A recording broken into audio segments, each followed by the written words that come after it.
Temperamental. Demikianlah orang-orang menggambarkan sifat Dimas Rismawan.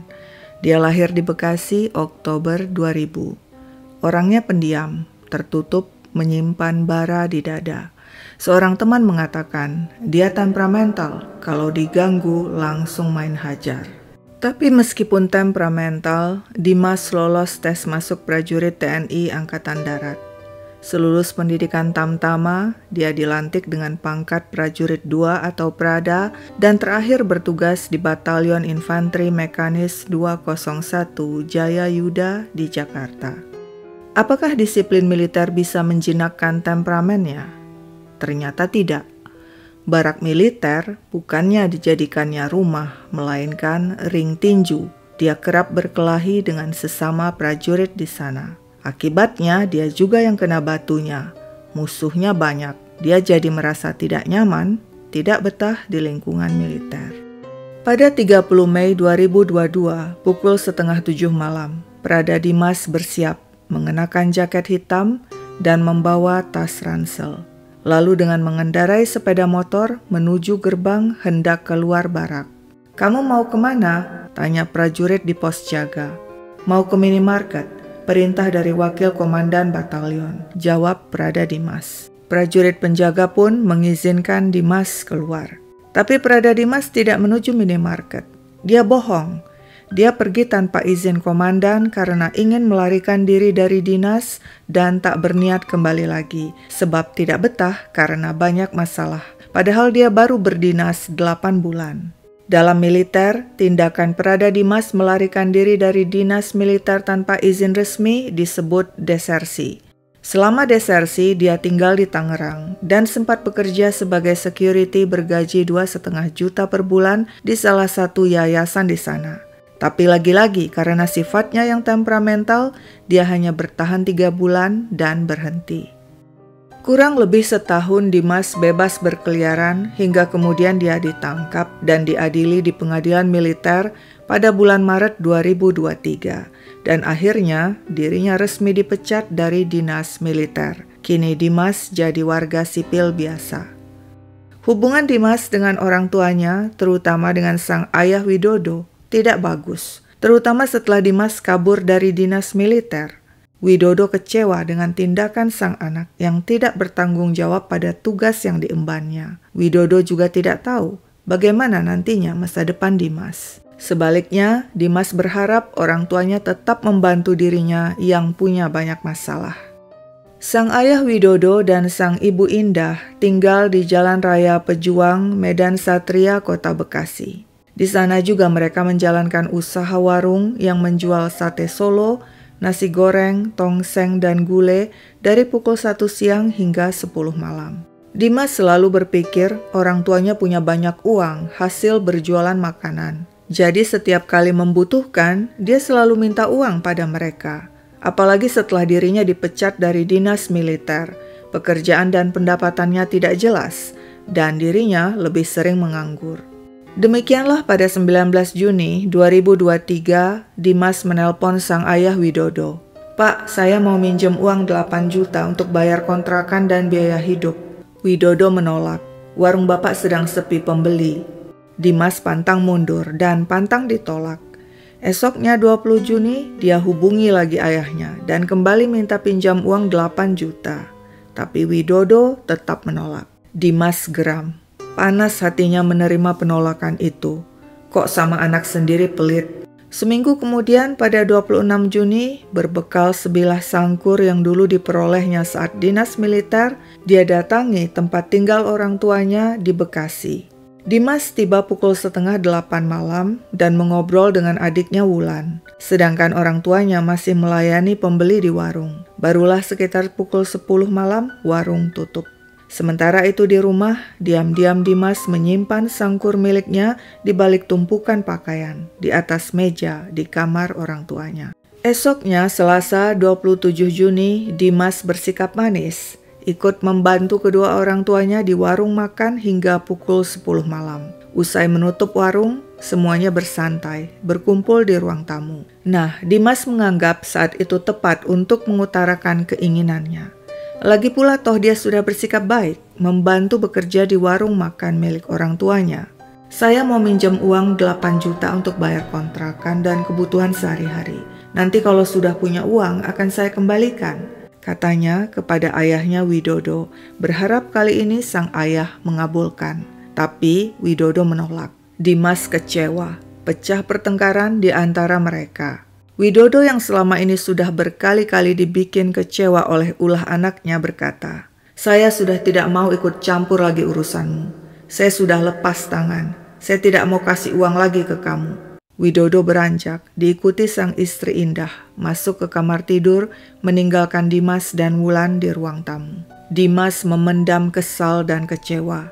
Mengapa ayahnya tega menolak meminjamkan uang padanya? Padahal dia sangat membutuhkan karena dirinya pengangguran. Esoknya, 28 Juni pagi-pagi Dimas bangun.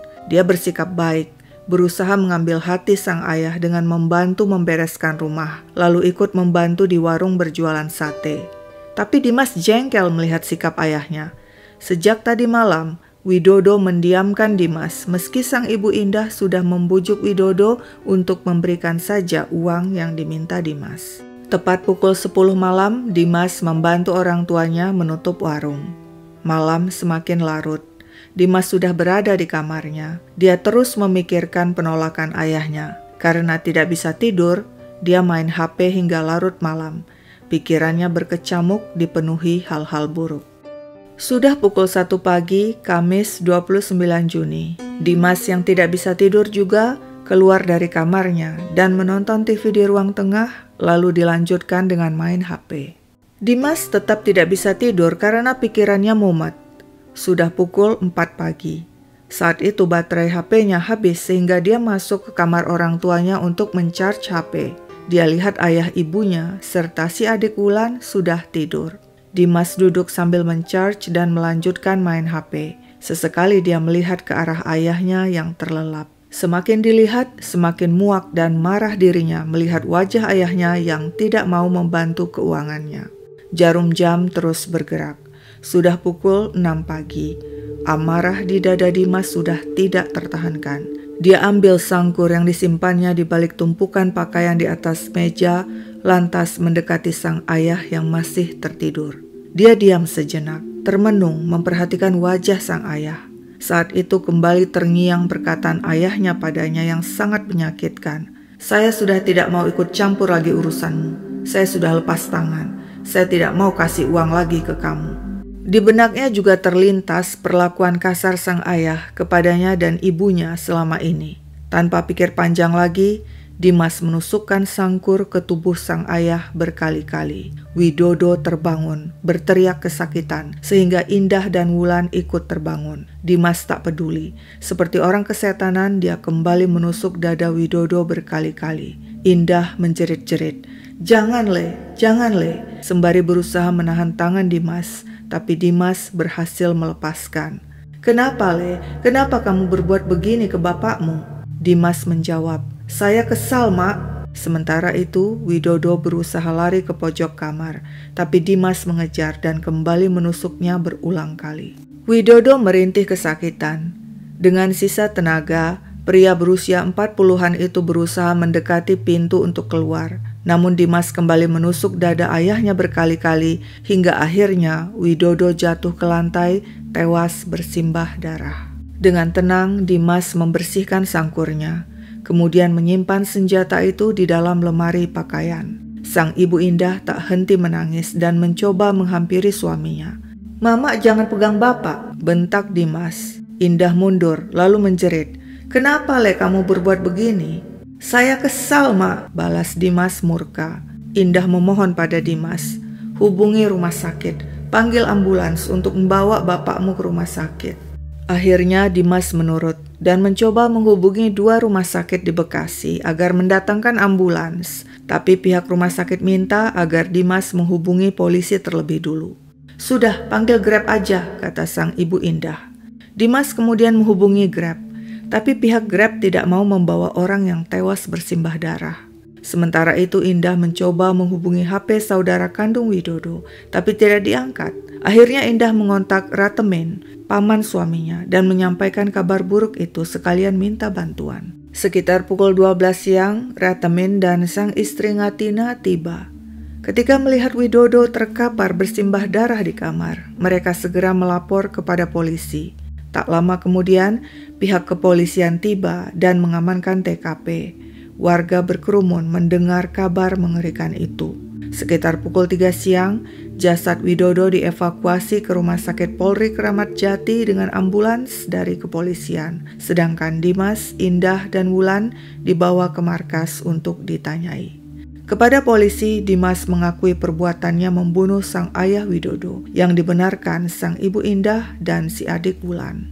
Peristiwa berdarah itu menggegerkan warga sekitar di Jalan Raya Pejuang, Medan Satria, Kota Bekasi, sebab Widodo cukup dikenal sebagai pemilik warung sate Solo Mas Wit. Persidangan digelar di Pengadilan Negeri Bekasi. Jaksa Penuntut Umum atau JPU mendakwa Dimas melakukan pembunuhan berencana dan menuntutnya hukuman 16 tahun penjara. Menurut pengakuan Dimas di persidangan, sebelumnya dia sudah punya masalah dengan ayahnya yang melarang dirinya dekat dengan pacarnya dulu yang bernama Rani yang kini sudah jadi mantan. Saat itu, Rani meminta uang 8 juta kepada orang tua Dimas. Alasannya, Dimas telah meminjam uangnya sejumlah itu dan tak bisa mengembalikan. Tapi orang tua Dimas menolak memberikan. Sejak itu, jika Dimas minta uang, Widodo selalu menolak. Dimas mengatakan dia spontan menusuk sang ayah, tidak direncanakan. Tapi jika tidak direncanakan, mengapa membawa Sangkur ke rumah orang tuanya? Dimas beralasan, saya selalu membawa Sangkur kemana-mana untuk jaga diri karena sering keluar malam. Namun majelis hakim berpendapat lain. Mereka menyatakan Dimas bersalah melakukan tindak pidana pembunuhan berencana. Meskipun majelis hakim menganggap perbuatan Dimas sangat sadis, namun ada hal-hal yang meringankan, yakni Dimas mengakui dan menyesali perbuatannya serta bersikap sopan di persidangan. Dan demikianlah, majelis hakim pun menjatuhkan vonis 13 tahun penjara pada Dimas, lebih ringan dari tuntutan JPU meskipun si mantan prajurit temperamental telah menusuk sang ayah Widodo bertubi-tubi sebanyak 26 kali. Sekian dulu ceritaku, sampai jumpa kapan-kapan.